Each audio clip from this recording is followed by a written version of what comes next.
Hi, beautiful. You are listening to the Africana Woman podcast, and I am your host, Chulu. Every week, I ask an Africana woman to invite us into her home to give us a snapshot into what happens behind her closed doors. I hope you will join me on this journey of discovery, revelation, and self-awareness. I'm not going to lie. It may become uncomfortable sometimes. However, I encourage you to push past your unease and challenge yourself to think differently.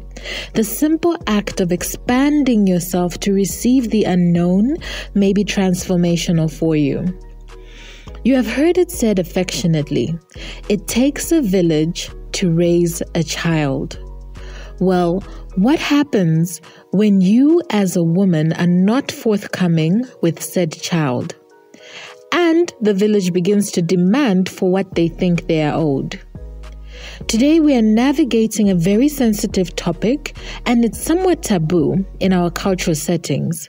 And this is African women who are not able to have children. Our cultures revere motherhood as sacred, and it propels a woman's respect and status immediately. However, you would be shocked to hear the statistics on how many African women are struggling with infertility. Yet we don't talk about this. My guest today, Linet, was so brave and gracious to share her own personal journey with infertility. We had such a rich conversation that I think will definitely give you pause to think about the way you have treated women who you assume are barren. Kenyan-born Linet Kamau is a wife, lawyer, marketer, bibliophile, and a travel and cultural enthusiast. Fun fact, she is always extra. So without further ado, here is my conversation with Linet. Hi. Hi. So let's get started. Linet, I guess in your own words, why don't you tell us a little bit about yourself? Oh, okay. What you mentioned are things that I do, are things that I found myself as. But I think for me, I define myself in 5 words: honesty, adventure, curiosity, justice. Forgotten the 5th one. It's not That's what happens. Normally 5. But those ones just sum me up. Oh, I know the final one, empathy. Yes. So as that's a good one. Are those adjectives or adverbs? Yes. My whole life is centered around. Yeah. So that's me. Yeah. Okay. I'm very extra. Very, very much extra in everything. Yes, we know that one. Yeah. People don't know. They'll be like, she's too much. Yeah, I'm all that. I'm pepper and salt. Yeah. So we can get started. All right. So our topic today, African women who cannot have children. I think let's start with what is the significance that is put on women being mothers in the African culture? Can you tell us a little bit about that? Okay. First of all, I want to start with a disclaimer. We are not medical practitioners. We are not statisticians. We are not fertility experts. We do not claim to speak for the general Africa woman, the whole continent. But we'll maybe try to speak from our own opinion, our own experience. And for me, when you speak about childbearing in the African context, I think we'll start by looking at what's the significance of a child in the African context. They represent continuity, wealth, fertility, well-being, wealth. It's funny, like when you look at our history, it was about how many children you had, and there's always that concept that whatever you live is actually your children. So it's really important in terms of continuity, in terms of giving you status, even respect. If you look at for woman, Roman justice society, without children, you consider your boy a girl. And even like in most cultures, especially in the African society, you look at it, you find that once even you get a child, your identity goes from Linet to Mama so-and-so or Vana so-and-so, like we say it in Zambia. So you can imagine if now you don't have a child, that whole aspect of identity, I think, and whatnot. And it's just almost like a society expectation after a certain stage, Nowadays, we expect you to go to school. After they're looking at you getting a job. After getting a job, where is the man? And after the man, where is the child? And if you can bring as a man, at least bring as a child. Quite important.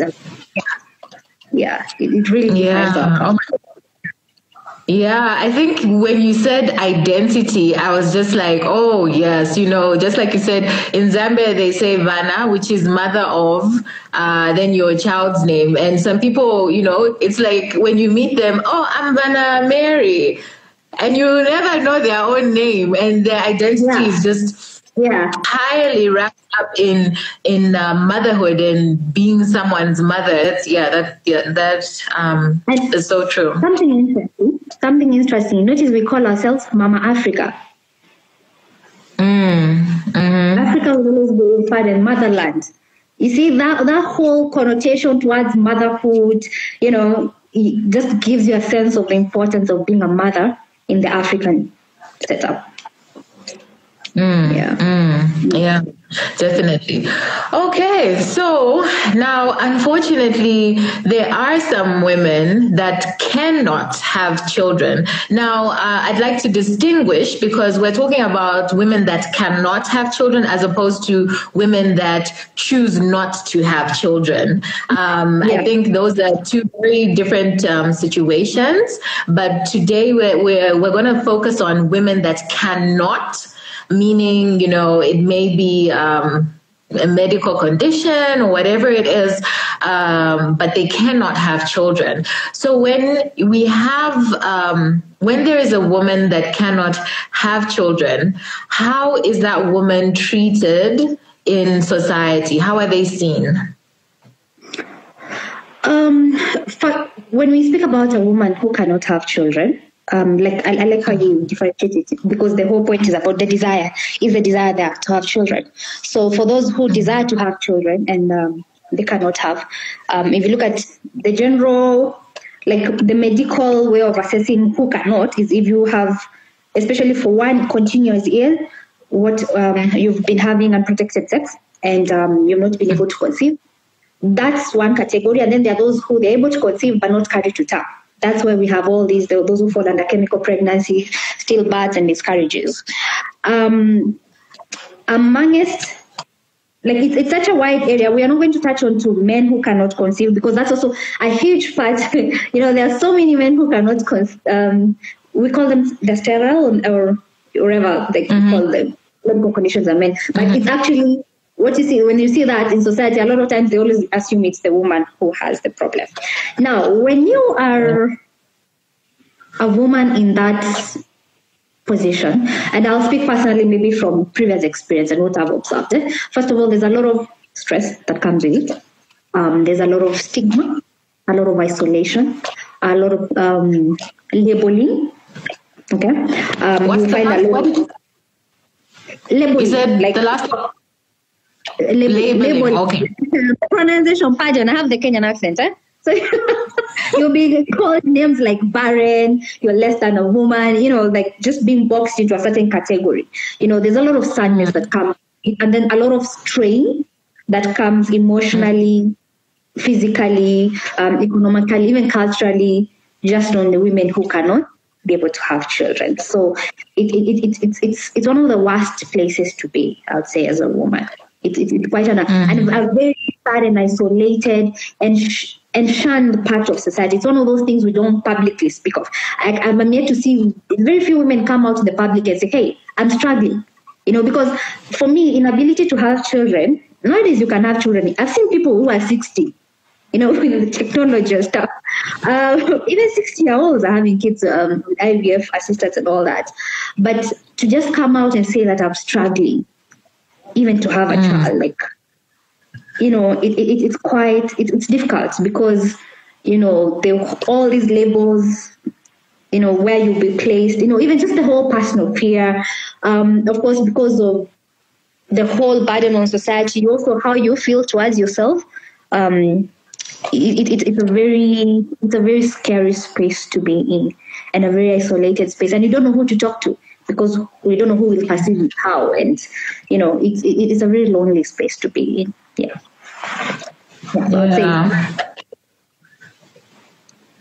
So let's talk a little bit more about what people, what type of things people say.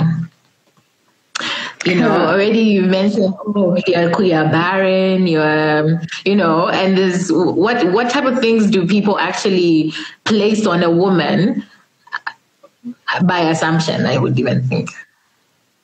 The ones I've had, you're cursed. Okay. Lord. You had so many abortions. I don't know why, especially if you're at an advanced age. Yeah, she had so many abortions in her youth. You see now, that's why she's struggling to have kids. I've had a lot of that. Yes, those are some of their kids. They just look at you and assume like there has to be something. It's either that or it's a curse. Or I don't know, like it's just, those ones like you'll just be called less than a woman. You know what I mean? You're not part of. You don't belong to the women. Like you can actually, if you can't deliver, then you don't deserve that title. Like I don't know whether you should be stuck on being a girl or something. But yes, there's a lot of unfair titles that come with it.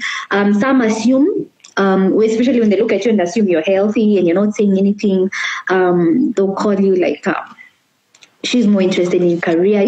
There's a lot of assumptions that go, she's just more interested in career. She doesn't want to ruin her body. She wants to remain and I'm saying like, again, it's a sensitive topic. So very few people will actually approach you and talk to you.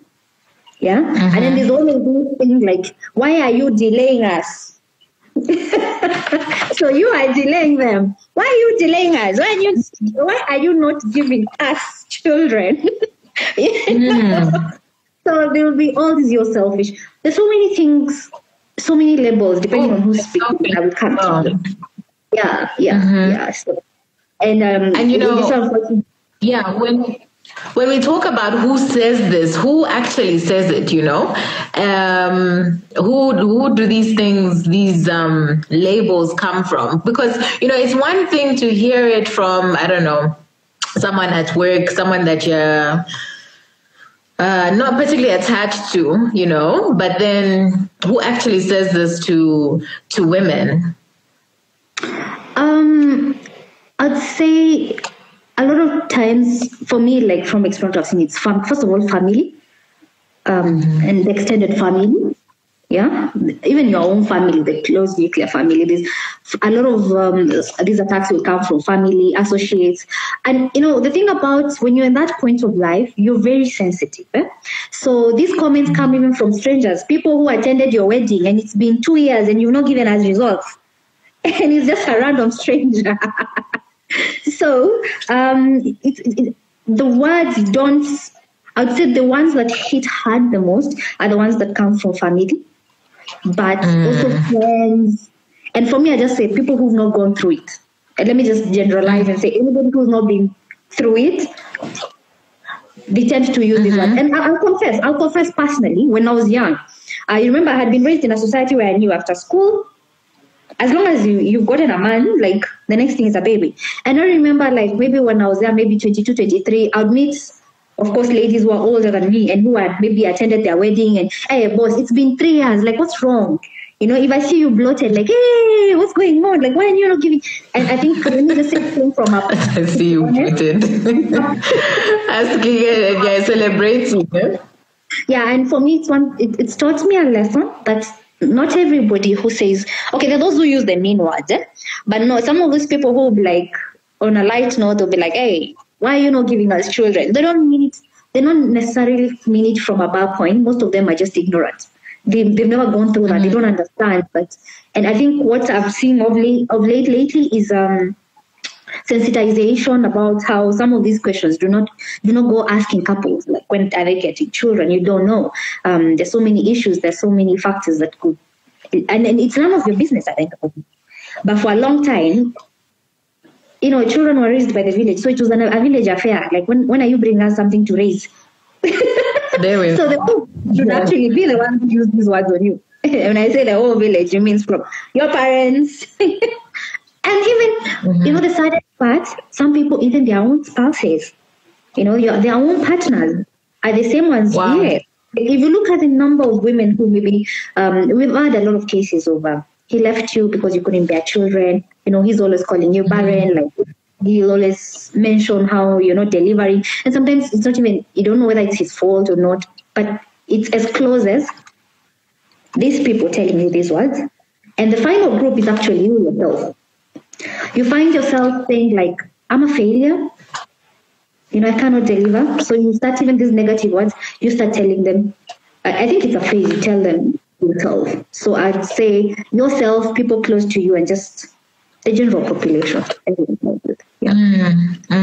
Yeah. And I think, when you're mentioning that, even just strangers, I think that sounds like, certain things trigger you, like certain words would trigger you. And when you're saying that you're highly sensitive, then there's certain things that would trigger you. And, in other situations, maybe you wouldn't have reacted that way, or, yeah, but that's quite sad. So, being that we are in Africa and we, like you said, it takes a village to raise a child. So like the village thinks that they should be all up in your business about when this child is coming that they should raise. What would you say to a woman who is experiencing this? And I think there's probably different stages also. Maybe someone is at, let's say, 2 years of trying, and then in comparison to someone who's 10 years of trying and all of that. So what type of advice would you give them in terms of how to deal with the village? First of all, for me, I think the first advice or piece of information I'd share with them, it's you're not alone. If you look at Africa, actually statistics currently show we are at about 30% to 40% of women in Africa. They're either experiencing primary or secondary infertility. So the fact that yours is not a unique case. Okay, Linet, just define that. Defines primary and secondary infertility, because that's not a common term. Sorry, primary infertility is where you've not been able to conceive or maybe carry to term, due to a particular condition, a baby. Secondary infertility, and this one is the most common, and is when you've had a baby, but you cannot have, subsequently you can't have children. Maybe you had one or two, but now you struggle down the line, you cannot have anymore. Okay, so that's why I remember there was an article I was reading where they call Africa the Infertility Belt, actually, and it's really worrying because if you look at our region in terms of compared to other regions worldwide, we have the highest in terms of these cases. Yeah, of course, things like access to healthcare, reproductive health, and all these our own cultural practices and all that may contribute to all these. But first, I would just tell the woman you're not alone. It's, even if you're a woman who's lost a baby out there, you're there and you're just not able, maybe you're having miscarriages and things like that. Statistically, 1 in 2 pregnancies. You'll be shocked. The statistics of miscarriages and losses are actually 50% of pregnancies. Either they end up in some form of blood. So you are not alone. I don't know for me whether it's that whole mentality of feeling like, I'm not the only one. I don't know whether that helps. Yeah, and then because it helps you not, first of all, isolate yourself, and then it helps you to realize that there's a whole community out there. I would advise such women, first of all, there's so many platforms which are available for women with similar stories. Okay, which it's even easier to get help, because now you get people who have actually maybe had similar conditions to what you had, and maybe they've successfully had a pregnancy at the end, or carried a child, or even just that whole sharing. Create a community around you. Number 3, for me, I'll tell them, like, it's time that you learn how to speak kindly to yourself. Okay, the world out there, be ready, will fight you. You cannot fight yourself also. Okay, it's time that you learn to love yourself and to discuss and define yourself beyond your. I always say define yourself beyond your uterus. Okay, just look at yourself and find value in you beyond just being a mother. All right, because the whole society might define you. There are people who just look at you and see a uterus, but you need to be able to see yourself holistically and define yourself in so many other areas, and discover that there's so much you can do in this world to provide love and care that goes even just beyond being a mother. So if the first person, if you yourself internally you accept yourself, and then now that almost even gives you the first step towards seeking solutions. And then I'll tell you, there's so many resources out there. Okay. Unfortunately, in Africa, I don't know whether I'm speaking for the right statistic, but we have very few fertility specialists. Please note, gynecologists and obstetricians are not fertility specialists. And they're the majority, and we all go to them and assume that the fertility specialists, and also the cost is quite prohibitive. You find there are very few. I can only name maybe one I know in Lusaka, and very expensive. So they are not fertility specialists. So even when you're looking for help, just look at the right direction. But for me, I always tell people from my own experience, be armed with the information yourself. Okay, there's information out there. There are books to read. There's loads of information in the internet. There are apps like, maybe I can mention this one, Baby Center app, where you can just log in and find a group with 100,000 of women who are going through whatever you're going through. Like if you have PCOS, endometriosis, and a wealth of experience from which you can learn from. And for me, I'll tell someone to tap into that. It helps you even learn how to manage your condition, how to manage, not everybody can afford to visit the specialist and stuff, but once the information out there, why don't you just tap into that? So I think pretty much that's how personally I handled it, at a time when I struggled, because inability to have children, it's not necessarily, it can be temporary. It doesn't have to be, it's not a lifetime thing, it's not something we've ruled you out, unless it's maybe an anatomical condition when we say, okay, she has no uterus, she has the whole anatomy is not there to carry a child. And even then, there's still other ways in which you can still get a child, surrogacy and all these other options that are currently available. But once I went through that phase, for me, I think those are the lessons I learned the hard way. Yeah. Okay. Yeah. Sis, are you like me? I literally live by my calendar. If it's not on there, it does not exist, nor does it happen. But quick question, are you on your calendar? I don't mean all the activities that you do for and with others. I mean, do you have a day that is all about you? Not babies, not bae, not work, or anything else that keeps you busy. I'm asking you to be your own bae. So one day a month, Africana Woman will host in-person events in Lusaka that give you permission to practice self-love. This is not just another networking event, restaurants and cocktails. No, darling. Instead, we're partnering with local businesses to give you unique experiences like paint and sip, a ladies' hike, or a body positive dance class. Like, you do not want to miss this. So come on then, join us, sign up today, be your own bae. Find the link in the show notes or go to africanawoman.com. Now back to the conversation. So let's take it back a little bit then. Let's talk about your experience. What was your experience with infertility? Okay. I don't remember the term they used for it, but for me it's called undiagnosed. Where they've done all the tests. And for me it was really a shocker, because how you've always thought And I think that's what's the worst thing when you get into this space. You've always thought it's a one time. So all my life, I've avoided getting pregnant. So for me, I thought, once I got married, I even said, let's stay for 1 year, we enjoy. And trust me, people, first of all, did not understand, what are you enjoying about each other? What are you learning about each other? So that space, I felt a lot of pressure. And, people never understood when I said things like, I was unable to have a child at that space because I wasn't in the right position for that. I think that was the time I was going through some form of therapy to deal with my anxiety, trauma, and depression. And when you tell people, especially in African context, they look at you like, okay, that is so Western.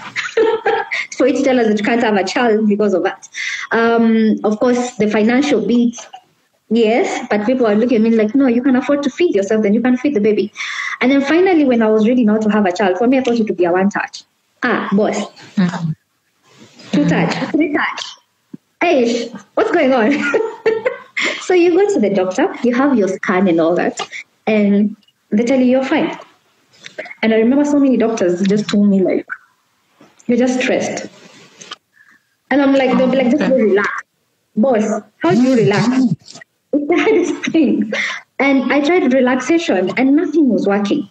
And that's why I tell people about research when I talk about research, because again, remember who we are dealing with. To be honest, I went to a gynecologist. I really didn't go to fertility specialist at this point. So, and then, gynecologists, basically them, they drill with the reproductive system. They look, your uterus is there, your fallopian tubes are working, your eggs are okay. And then you're fine.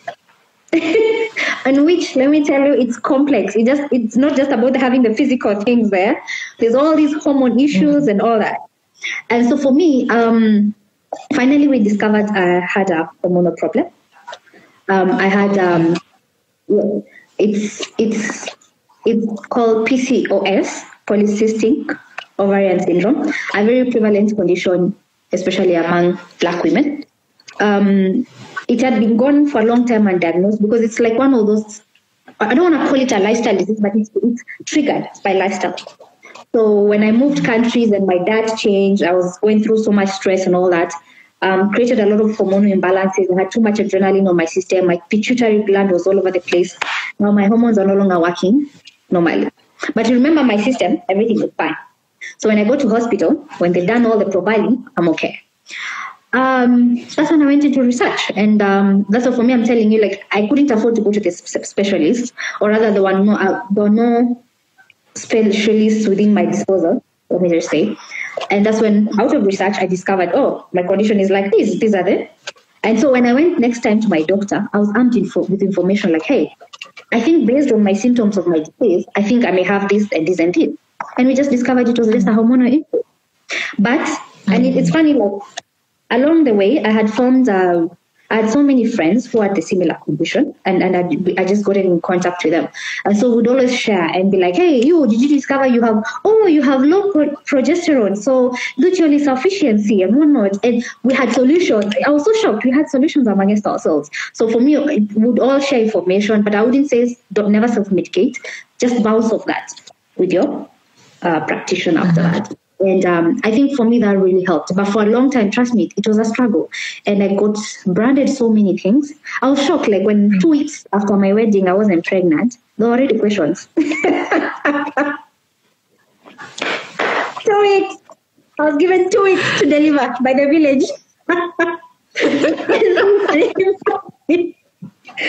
Within 2 weeks, people are asking questions. 1 year. What can you explain now? So it was a really tough time. And I'd say it was a really tough time. And I started even feeling like a failure myself. And I'm one of those people I was a high performer from a very young age. So finally I was facing my own failures. Hey, you thought you can deliver everything. Here is something there's no within your control. So it was a really tough period for me to go through that.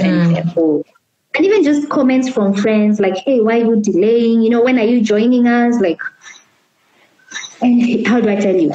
Like, what do I tell you? Am I infertile? What do I tell you? I have PCOS. It's such a long history that I'm not really going to go into it. So you just smile, swallow it, And I learned to tell myself, like, they're not trying to be mean. They're not trying to be mean. They're actually, I'd call them, they're just not sensitized about these things. Yeah. So I think it's one of those conversations we need to have with people. When you see, and okay, sorry. Yeah, you mentioned that you had friends that you were having conversations with. How long did it take for you to open up to your friends, and how did that conversation start? I think for me, the beauty about it was when I was diagnosed with the condition, I really didn't think it had any link to fertility issues. And I'm a very open person.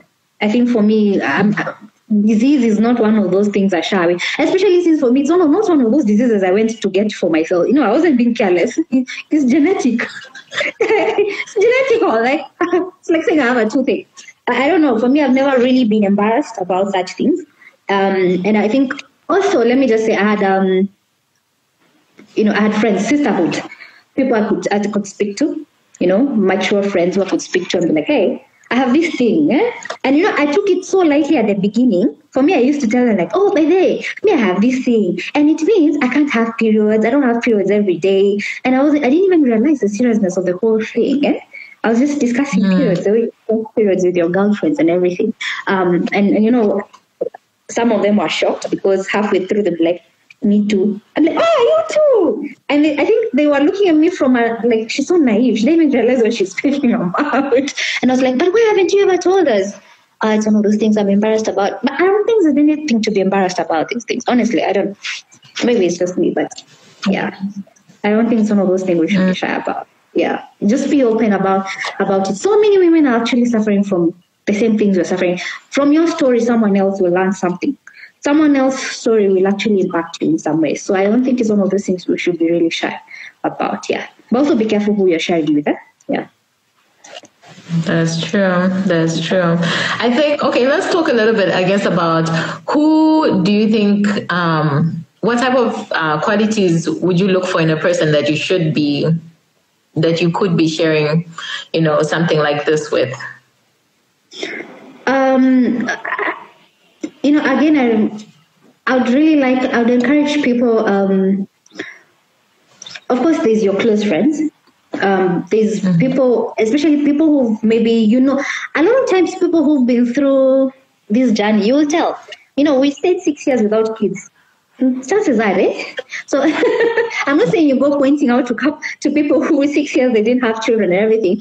But I think it's just about, let's normalize this conversation. I don't think let's profile who we speak. And until we normalize it to the point that anybody can speak about it. Personally for me, it's something I even speak with men and they look at me like, let's not touch those topics. Let's not touch those topics. But for me, I'm like, no, there's nothing to be shy about. This is a condition probably your grandmother has it, your mother has it, and it's uncomfortable. So if we're going to remove stigmatization from this whole issue and sensitization, for me personally, I would say, let's speak about these issues. Okay.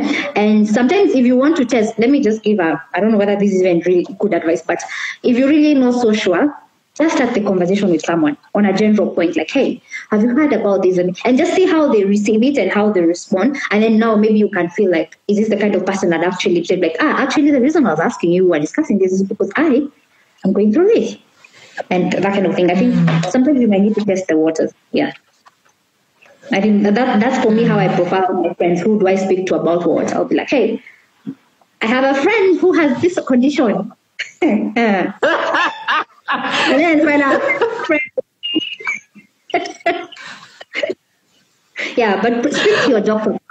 Speak to your doctor before you speak to other people out there. So that don't go saying I have this until you have maybe a first or second opinion from like doctors. Yeah. So I want to talk to the village. What would you say to the village? I always couldn't ask any other words. Just what would you say to the village?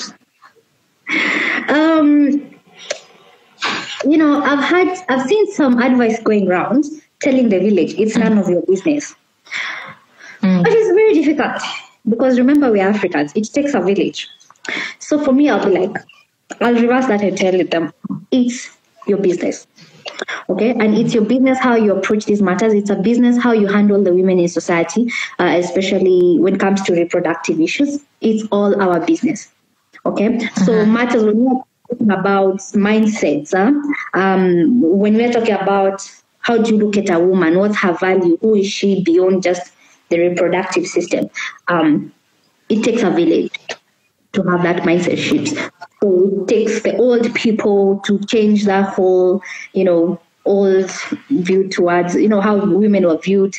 The young people, not to believe that these are not their issues. We need to teach our young people that these are real. Because if you look at most of these conditions and the metroses, most of these conditions that you see, especially the medical conditions, they start at an early age. Okay, for girls. Things like, I didn't know I had PCOS by the time I was 13. Actually, I had the symptoms. But we had so many issues. I'll just say, I have a pain here on the side. But had I been sensitized about these things and maybe taught and knew, maybe would have controlled the condition better rather than me coming to handle it 15 years later. So for me, the village is, let's teach the children around us. Let's teach each other. This is information you may need to share with your the older generation. Some of them maybe don't have access to the internet. They're not aware of these things. So these are things we should share with them. So let's sensitize ourselves. Let's educate ourselves. And finally, let's also be sensitive in how we approach women. If you look at a woman and you see maybe she's not able to bear a child, first of all, that's the part I'll tell you. Don't go accusing. First of all, don't go with your label. Don't go with your assumptions. And but even if she doesn't want to have children, that's her choice, okay? So let's respect people's spaces, and let's be sensitive. I remember a scenario where, maybe just to share, I don't know whether this is what we call TMI, but I was in a status where I was having a pregnancy loss. Remember I told you when you have PCOS, you have a lot of those chemical pregnancies and things like that, miscarriage. And I'm seated with people who I'm actually bleeding. And you're busy telling me how I'm not giving you guys food. Do you realize how I had to swallow, to suck it up and, pull it in and all that, and not just make you feel guilty by just telling you, I'm actually going through a very difficult time, and you're not making it easier. So we need to make it easier for these women who are actually struggling. Let me use the word struggling. I don't want to say unable, because I've seen until you're 80, that's when we rule you out. In the meantime, you're a candidate. Anything could happen along the way. So let's be sensitive in how we approach such matters and such people, and especially with the labeling and and then only seek to understand when it's within. I always say, if we're not friends, if we are not related, mind your business. Mind your business. If I feel safe enough to confide in you or share with you, fine. But if not, I think let's just learn to mind our business. And let's not look at women as just reproductive objects. I've seen it when women are running positions of power and whatnot. The question is always she doesn't even have children. Let me tell you, having a child doesn't mean you're kind, you're responsible, and all those things. Let's remove that kind of mindset. You know what I mean? Yeah. Having a child doesn't make you complete. You're actually complete on your own. Yeah, being a mother is, for me, I actually don't use, I've seen it in religious setting being called gifts. For me, I call it's a responsibility.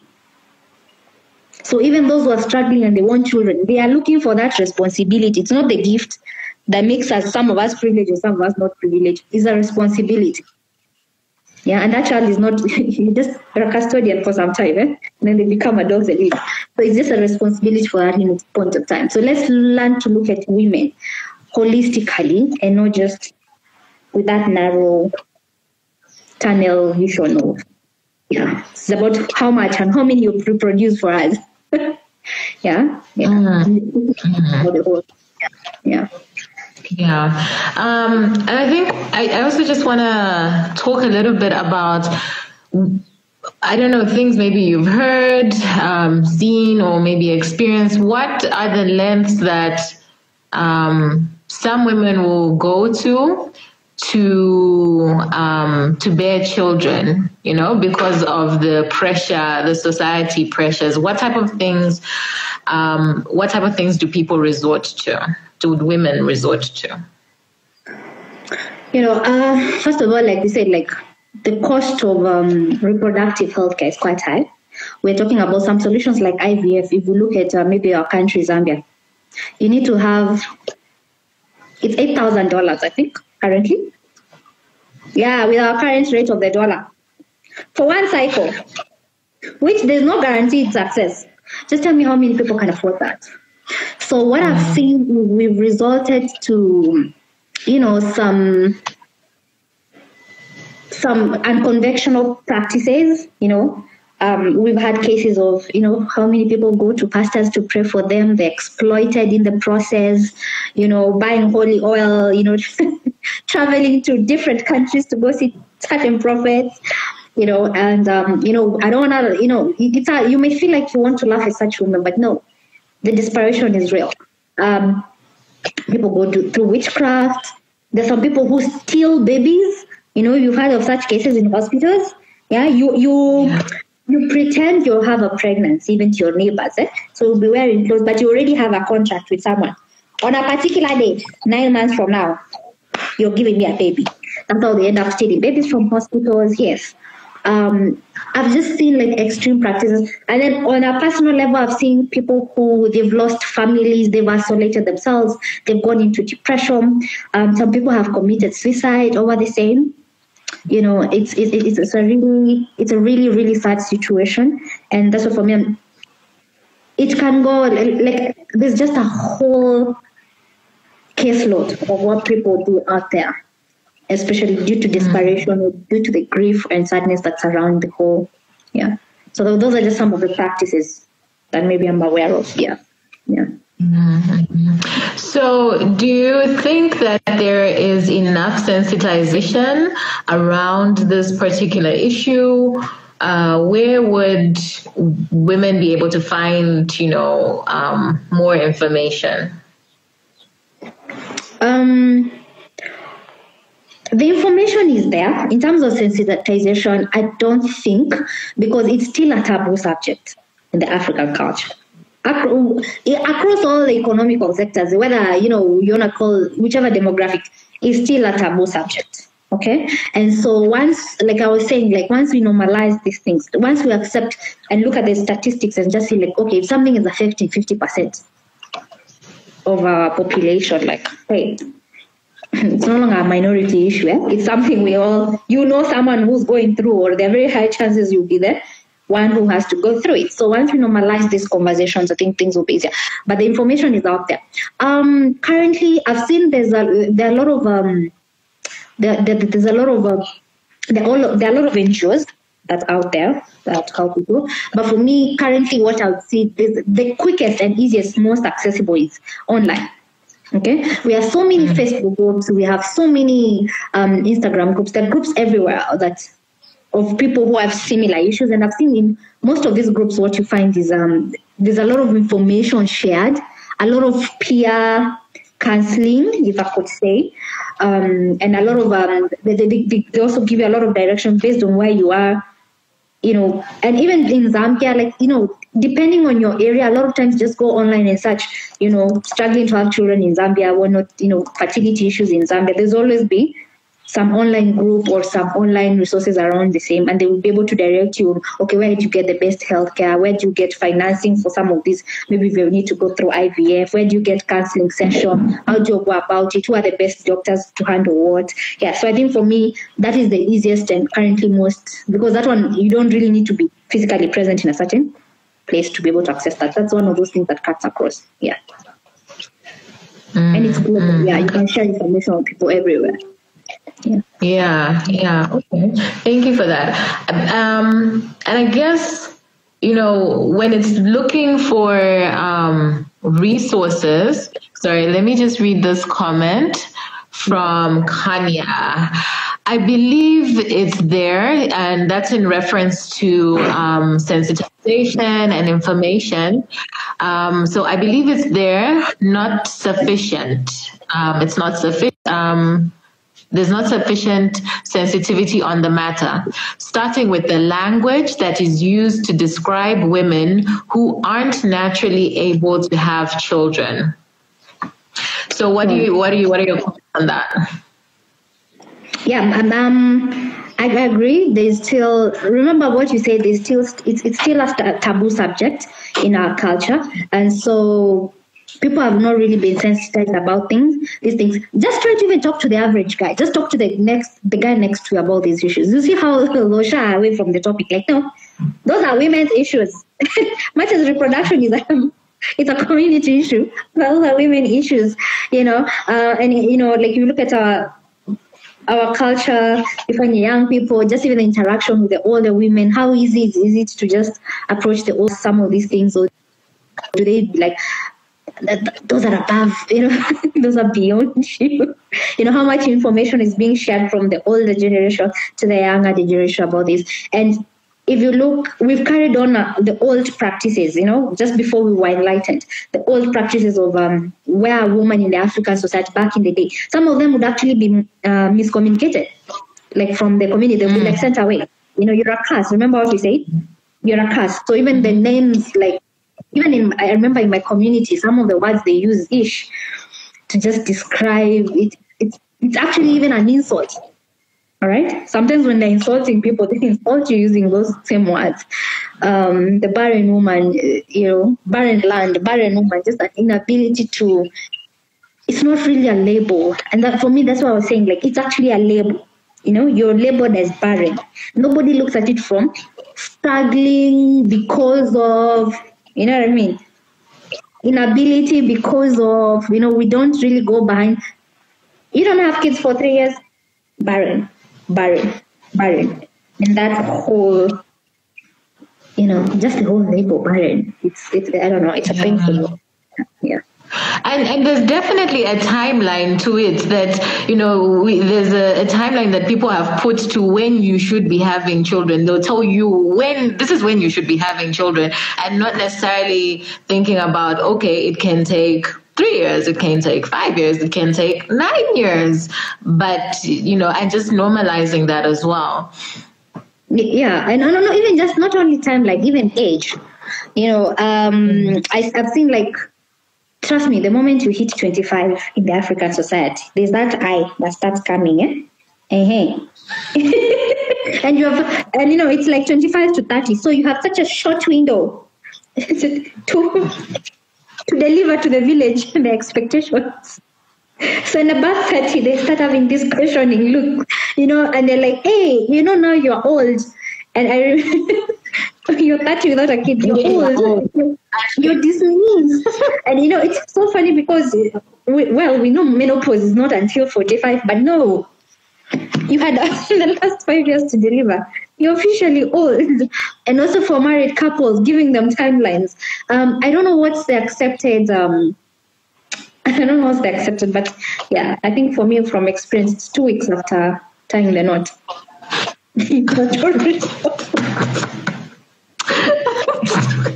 And I think we need to,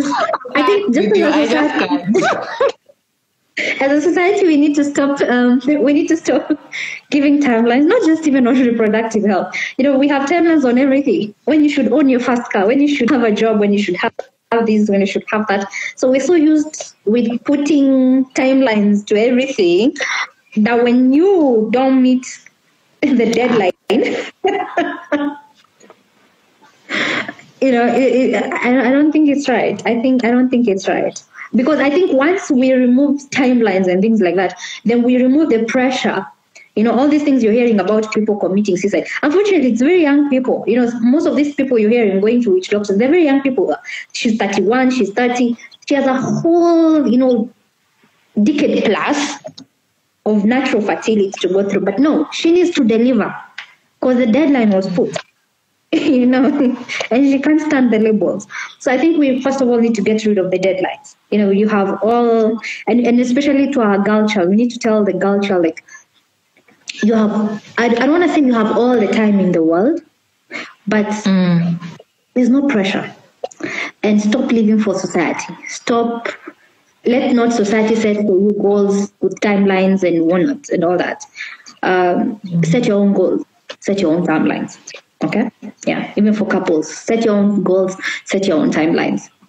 Because only you understand the situation you're in. Yeah, I think we talked a lot about we've talked a lot about the woman, but I think, like you said, it takes two to tango. So can you touch a little bit about how to relate in such times with your partner? I think the first thing, like when we were discussing about what are the solutions to this, and we're saying about information, just sharing and sensitizing the community about these things.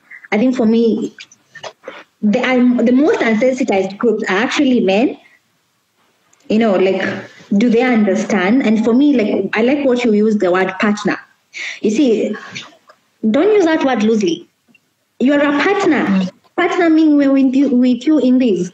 And let's not also overlook male infertility. So for me, I've always say, like, for couples, like, if you want to be able to have children, first of all, even roll out the man in terms of, they could be the one, I don't say with the problem, I don't want to use the word with the problem, but the link could be on the end.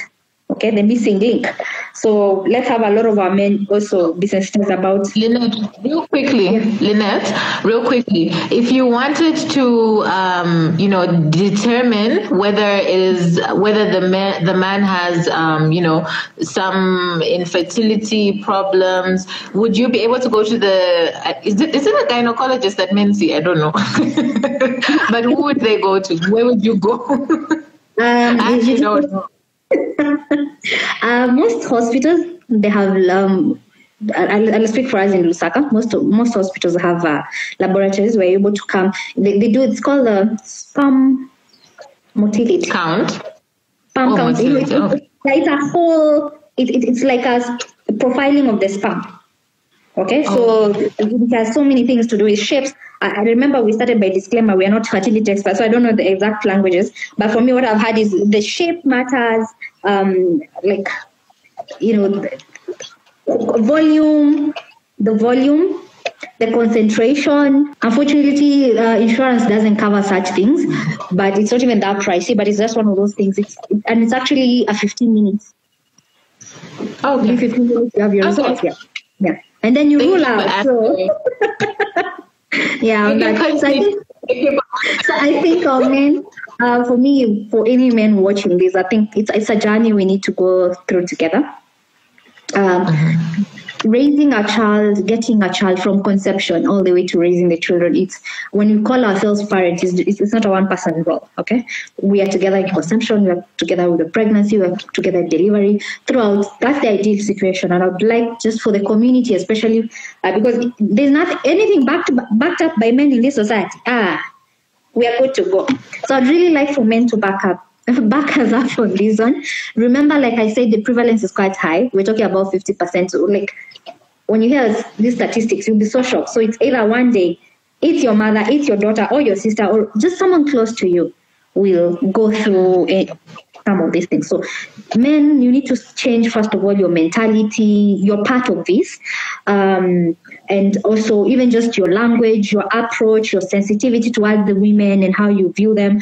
You need to look at a woman as someone who's more than her reproductive system. Like I've always said, like we are beyond, the whole diagram. Remember the diagram of what? We are beyond that reproductive diagram and all that. And just if men are empowered with this information, like know what conditions are out there. No, she's not cast. It's not that she was promiscuous. It's not something to do with promiscuity or anything. It's not a reflection of any of those things most of the time, actually. And stop with the labels. Just go out, get the information yourself before you speak, before you approach an issue. Have enough information about it from the right sources. Yeah, not just from peers. Yeah, so I think men should get on board in these conversations. Okay. Because remember also when we are being shamed, remember when the woman is being shamed, they're also looking at you, So you better be armed with information also. Yeah. Right? Yeah. Linet, it's already an hour. Can you imagine? This conversation has flown by. Conversation. I don't even know why you put it at 1 hour. We're barely starting. I know, right?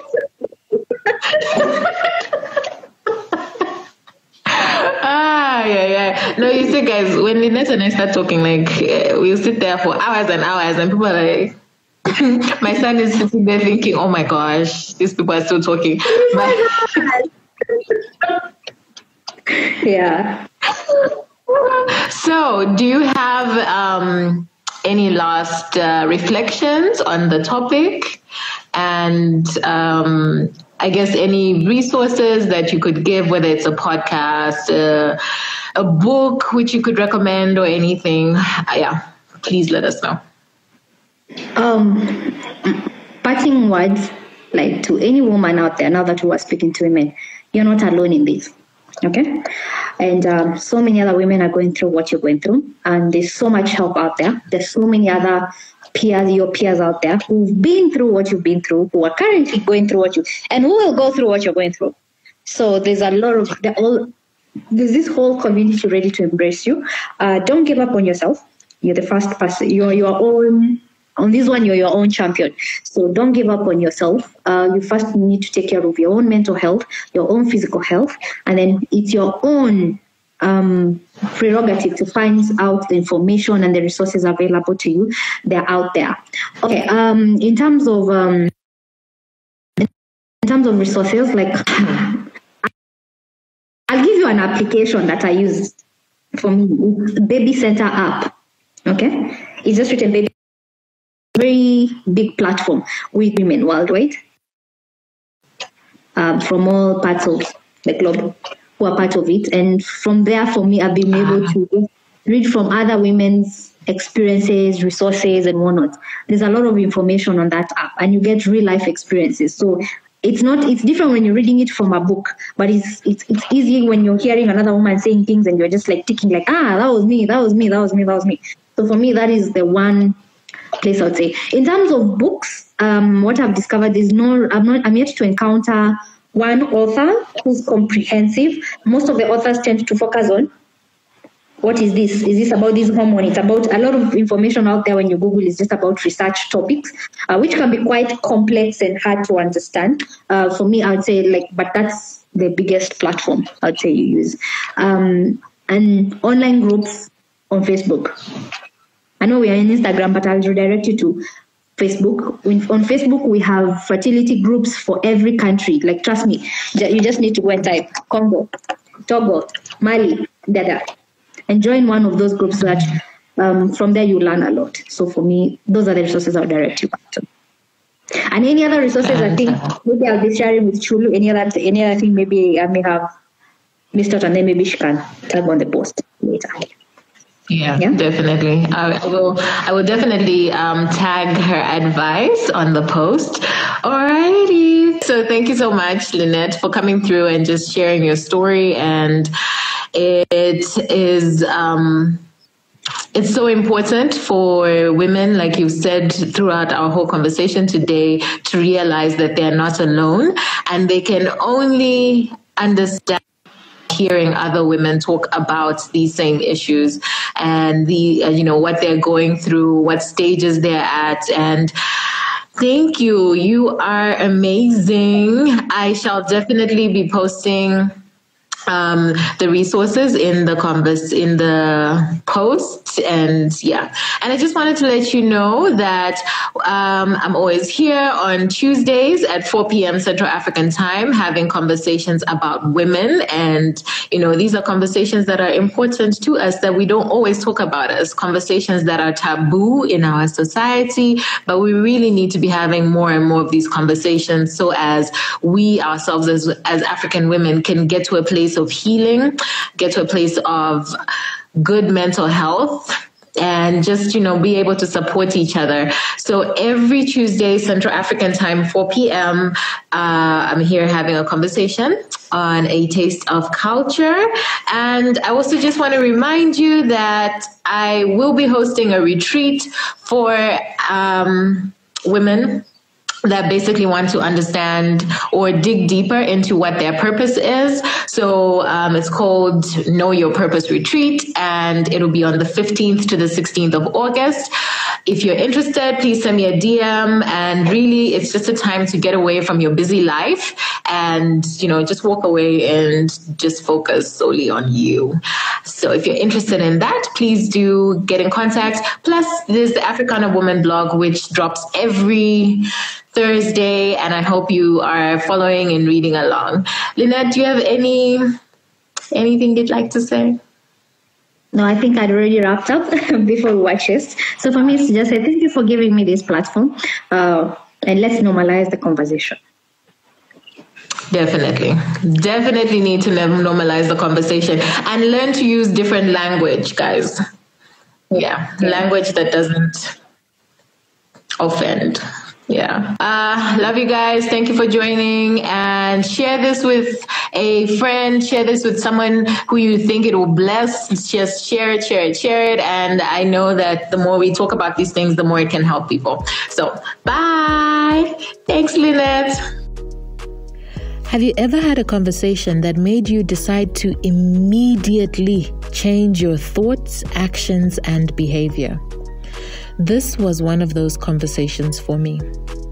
I am very guilty of putting pressure on couples that are married and demanding to know when they will conceive. I am also guilty of making assumptions of barrenness. I mean, it absolutely shocked me to hear that infertility rates in Africa is at 1 in 2 women.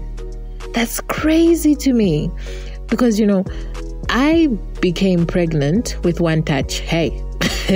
So in my mind, I figured that it was as accessible for the majority of women. All the same, I would like to publicly apologize to all the women I applied stress and pressure to by interjecting myself into your reproductive life. I am sorry for adding to the deterioration of your mental health. It makes me feel so embarrassed about my behavior around this topic. So my call to action this week is that we begin to normalize conversations around infertility, both with men and women. The village, we need to do better. By the way, I am so happy to report that since our conversation, Linet had a beautiful baby girl. This really goes to show that infertility is not an end-all be-all. It is a journey that can bear fruit with time and research and proper medical care. So please show some love to Linet. And you can find her on Linet Kamau, which is on Instagram. Tell her you heard her on the Africana Woman podcast. And, just let her know what you thought about this conversation, yeah? And thank you so much for making us part of your day by listening in. I truly appreciate you. As always, I need your help to get the word out about the Africana Woman podcast. All you have to do is take a screenshot of this episode and post it on your social media stories. Don't forget to tag me at Chulu by Design or #Africana Woman. I love to see your feedback. Or you can rate and review the show in Apple Podcasts because this really helps us to reach more women. Now, my playground is Instagram. If you want to chat with me personally, drop me a line. Until next week, I want you to remember, know your roots, grow your purpose. This has been a production of Ulendo Creative Media. You can find out more about their services on www.ulendocreative.com.